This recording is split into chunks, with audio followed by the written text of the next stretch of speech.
এই তুমি হরলিক্স খাও, শীতের ছাদ বাগান শুরু করেছো? ছাদ বাগান করছো অথচ নিজে একাই হরলিক্স খাচ্ছ, গাছগুলোকে দিচ্ছ না? আরে দাঁড়াও দাঁড়াও, পাগল ভাবছো আমাকে? ভেবো না, আজকে সত্যি সত্যি শীতের গাছের হরলিক্স বানানো শেখাবো তোমাদের। হ্যাঁ, এই হরলিক্স একটু দুর্গন্ধযুক্ত।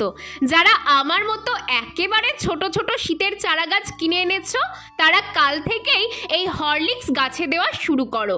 এই হরলিক্স বানাতে খুব বেশি হলে 5 টাকা খরচ, বিশ্বাস করো। কিচ্ছু না, একটুখানি সর্ষের খোল, হাফ লিটার মতো ভাতের ফ্যান আর 10-15টা ডিএপির দানা একসাথে 4 দিনের জন্য রেখে দাও। তারপর 4 দিন পর সেই পচা মিশ্রণটা 10 লিটার জলের সাথে ভালো করে মিশিয়ে প্রতিটা শীতের গাছের মাটিতে দিয়ে দাও।